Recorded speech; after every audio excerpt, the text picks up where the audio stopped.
Bismillah. Assalamualaikum warahmatullahi wabarakatuh. Pada kesempatan ini saya akan memperkenalkan diri.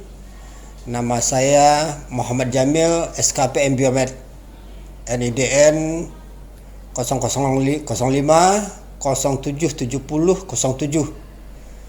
Adalah staf dosen dari Departemen Jiwa dan Komunitas Fakultas Keperawatan Universitas Andalas. Video ini saya buat sebagai salah satu prasyarat dalam pengusulan sertifikasi dosen tahun 2025 dalam item PDD UKTPT atau pernyataan diri dosen dalam unjuk kerja Tridharma Perguruan Tinggi. Dalam kesempatan ini saya akan menjelaskan tentang mata kuliah yang saya ampu.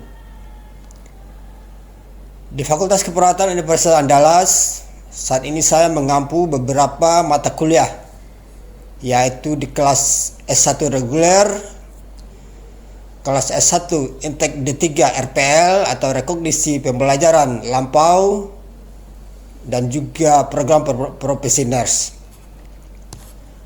Beberapa mata kuliah yang saya ampu diantaranya adalah keperawatan keluarga semester 4, kemudian keperawatan bencana pada semester 6, mata kuliah kewirausahaan pada semester 6, kemudian palliative nursing semester 7, dan praktek profesi keperawatan komunitas atau profesi nurse.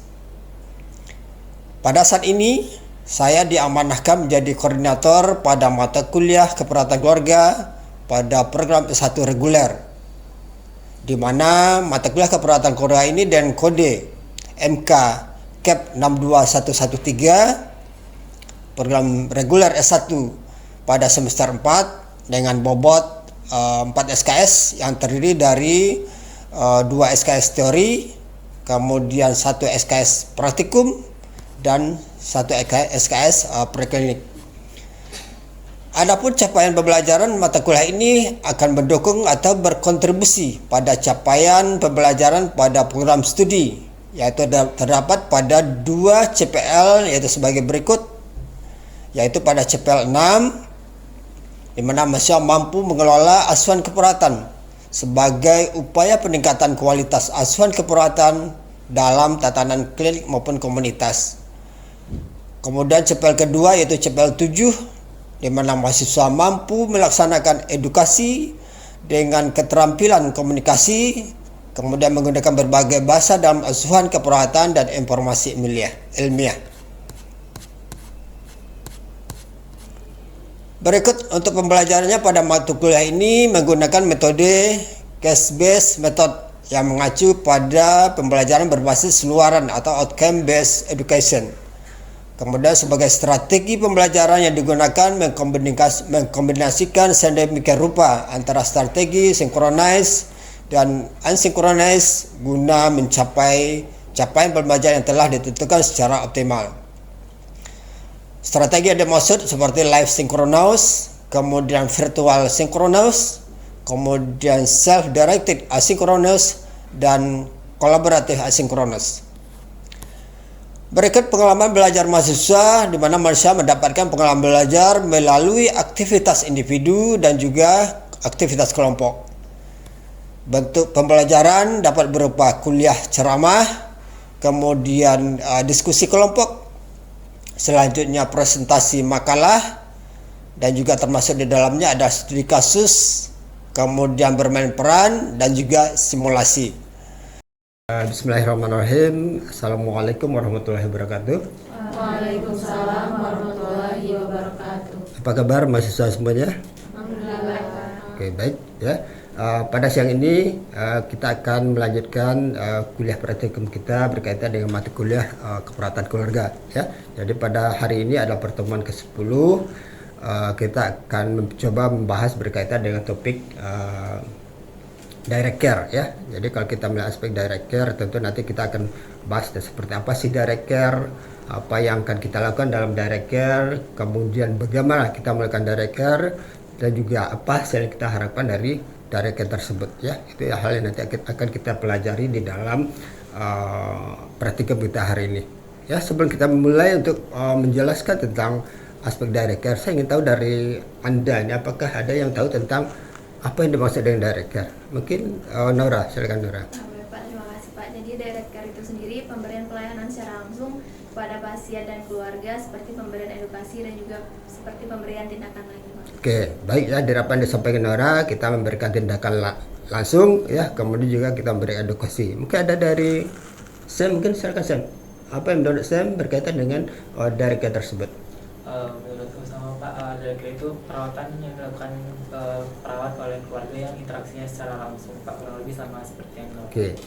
Baik ya, Sam juga menyatakan bahasanya direct care langsung diberikan, kemudian ada interaksi dari perawat dengan keluarga dan klien ya, karena ini kita berfokus kepada keperawatan keluarga. Ya, mungkin dari satu lagi dari Rahmi, mungkin Rahmi, apa yang dimaksud dengan direct care? Oke Pak, terima kasih. Mungkin dari Rami sendiri mungkin kurang lebih sama juga dari sama Naura. Direct care itu adalah sebuah perawatan yang diberikan oleh perawat kepada keluarga dan klien yang bertemu langsung di satu waktu, Pak. Oke, baik ya. Jadi apa yang telah Anda sampaikan dari tiga masalah ini artinya adalah bagaimana kita melihat bahasanya aspek direct care itu adalah berkaitan dengan bagaimana kita melakukan kontak langsung pada klien dan keluarga ya. Kemudian ada komunikasinya, kemudian fokusnya juga berkaitan dengan intervensi yang kita lakukan ya, intervensi keperawatan yang kita lakukan kepada keluarga. Oke ya. Baik, untuk hari ini kita akan mencoba melihat bagaimana intervensi yang bisa kita lakukan untuk berkaitan dengan kasus yang ada di keluarga ya. Jadi saya akan gambarkan bahasanya dalam satu keluarga ada Bapak A dengan usia 51 tahun ya, pensiunan pegawai negeri ya. Kemudian istri dengan usia 45 tahun. Kemudian kita lihat bahasanya Bapak ini menderita hipertensi ya. Jadi sebelumnya kita sudah lihat kasus bahasanya tekanan darahnya adalah 180/90 ya mm Hg, kemudian juga gula darahnya juga tinggi ya, 200 mg ya.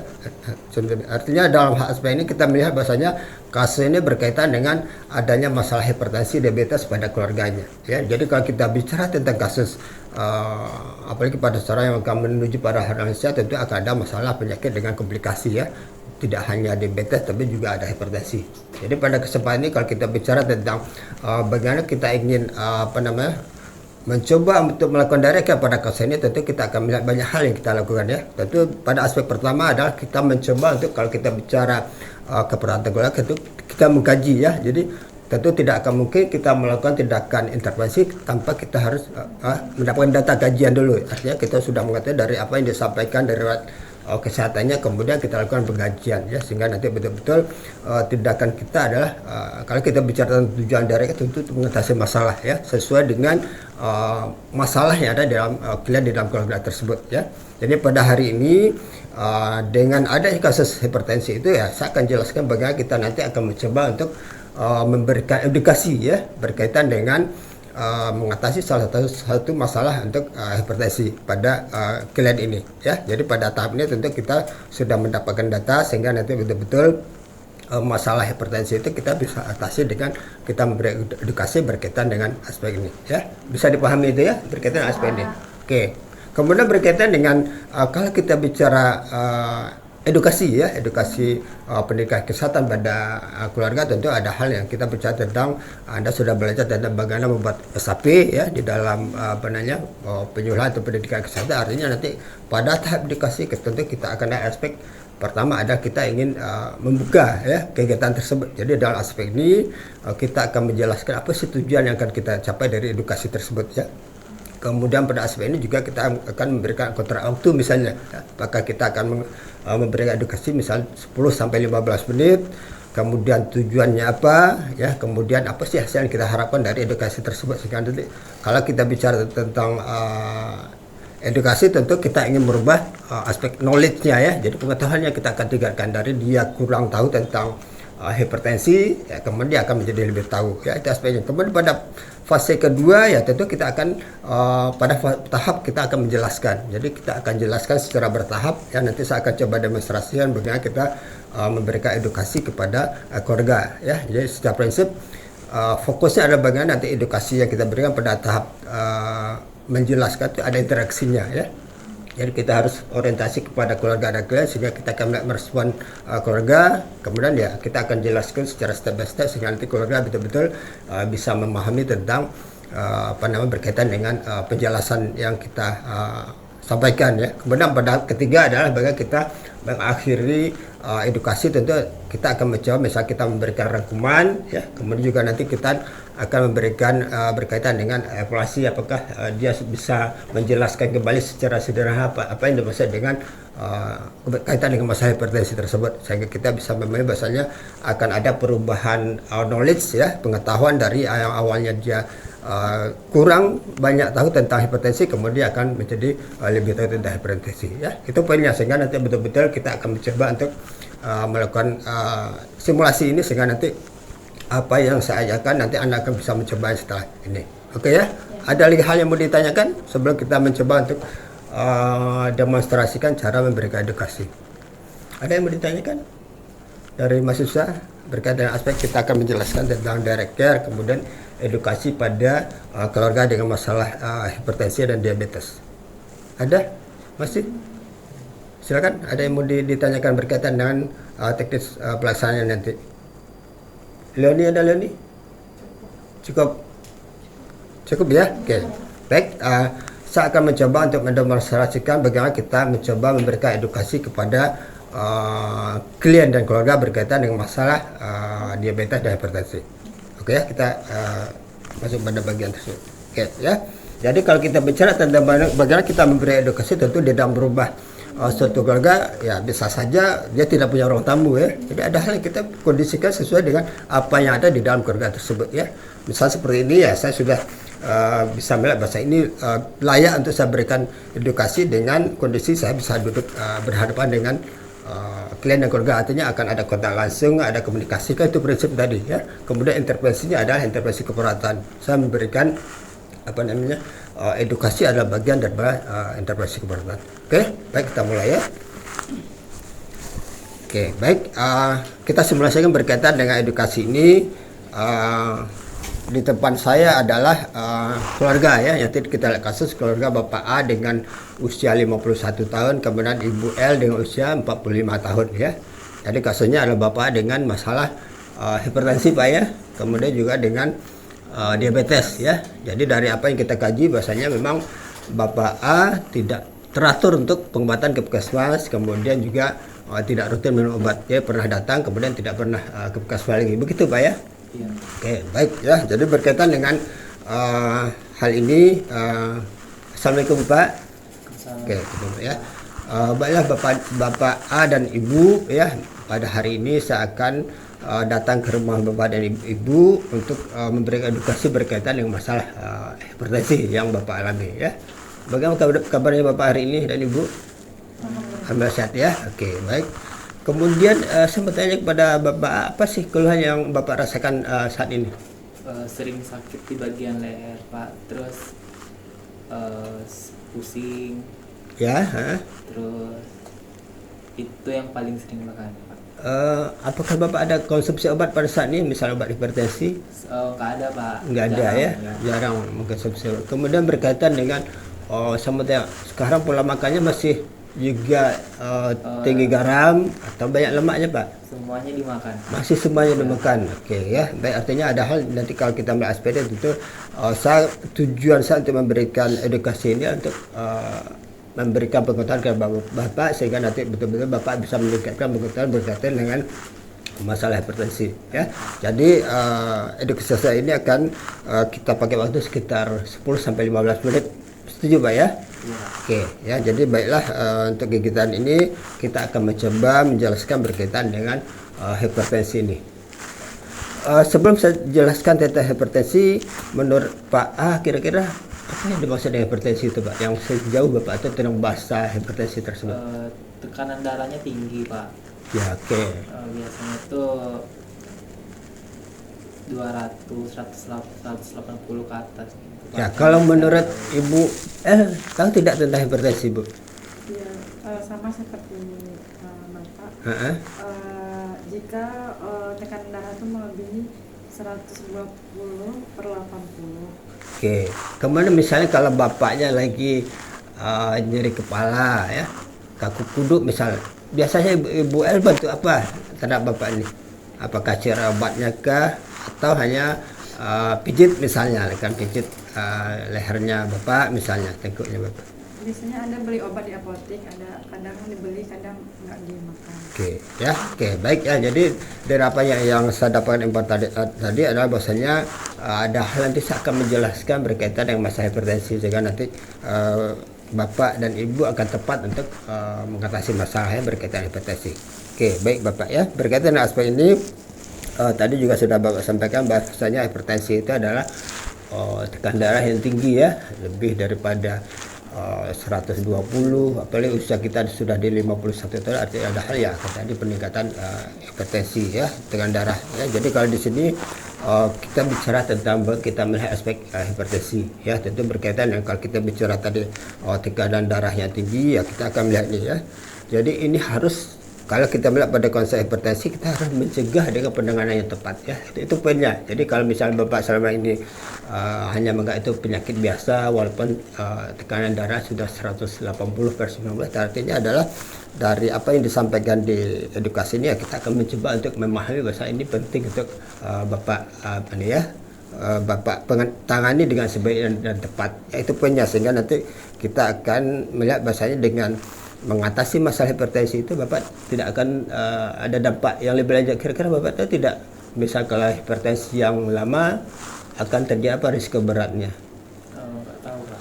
Nggak tahu ya? Iya Pak. Kan pernah misalnya ada orang yang mengalami stroke Iya Pak. ya, lemah pada kedua anggota badannya, kaki, dan itu bagian kalau kita bicara hipertensi itu terjadi dalam waktu yang lama kemudian tidak ditangani dengan tepat ya. Itu bagian nanti kalau kita bicara tentang aspek ini ya. Kemudian di sini kalau kita ambil aspek dari hipertensi tadi ya, kita lihat ada aspek yang kita bisa lakukan pencegahannya ya. Tadi saya dengar dari apa yang Bapak sampaikan, konsumsi makanan masih tidak teratur, tapi di sini kita katakan ada hal, kalau kita melihat ada beberapa poin di sini ada berkaitan dengan diet yang sehat ya. Jadi kalau kita bicara diet sehat ini tadi dikatakan bahasanya konsumsi garam ya itu harus dibatasi ya, bukan berarti tidak boleh makan garam, tapi harus diatasi garamnya ya. Kemudian juga tadi Bapak katakan masih suka makan yang berlemak, itu juga harus dikurangi ya. Jadi di sini kita batasi jumlah lemak dan kolesterol ya, sehingga nanti akan mengatasi masalah berkaitan hipertensi ya. Kemudian yang kedua berkaitan aktivitas fisik. Selama ini kalau saya mau tahu tentang aktivitas fisik Bapak, apakah setiap hari ada Bapak misalnya melakukan kegiatan jalan misalnya, atau ada hal lain yang Bapak lakukan? Jarang Pak, jalan. Oke, ya. Jadi kalau di sini dikatakan bahasanya untuk aktivitas fisik Bapak bisa lakukan jalan di sekitar rumah ya, misalnya 15 menit ya dalam setiap hari, sampai 30 menit mungkin dilakukan bisa 3 kali seminggu ya. Itu juga bagian dari upaya untuk pencegahan hipertensi ya. Kemudian yang ketiga berkaitan mengelola berat badan, itu juga poinnya. Jadi kalau kita bicara bagaimana kita mengatasi atau mencegah hipertensi ya, kita harus berat badan kita jangan terus bertambah Pak ya. Jadi ada hal ya, penambahan berat badan itu juga berisiko terhadap peningkatan lemak ya, kolesterol berkaitan dengan aspek itu ya. Itu poinnya yang ketiga ya. Kemudian yang keempat berkaitan dengan kita membatasi alkohol dan rokok. Saya mau tanya Pak, merokok atau tidak nih? Enggak Pak.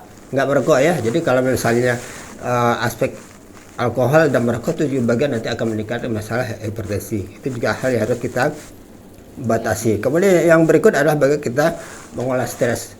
Ya biasa kan dalam kehidupan kalau kita bicara sekarang Bapak dan Ibu hanya berdua di rumah, tentu stres akan bisa terjadi ya. Jadi kenapa tidak dalam aspek ini ya, kita harus mengolah stres dengan misalnya kita melakukan latihan napas dalam ya, atau misalnya kita lakukan, atau kita lakukan kegiatan-kegiatan lain misalnya di sekitar rumah kita, membersihkan taman misalnya ya. Itu bagian nanti kita akan bisa melakukan pencegahan daripada hipertensi ya. Ini poin yang bisa kita lakukan ya.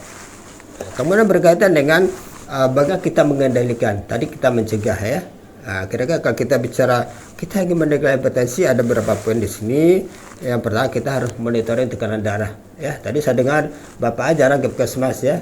Tentu kita tidak bisa tahu tentang bagaimana nanti tekanan darah yang dari 180/90 akan meningkat menjadi 200, akan meningkat menjadi 300 misalnya. Itu adalah nanti kita harus lakukan ini ya. Kita monitoring itu sehingga nanti kita mengharapkan Bapak bisa kontrol ya, datang ke puskesmas untuk monitoring tekanan darah ya.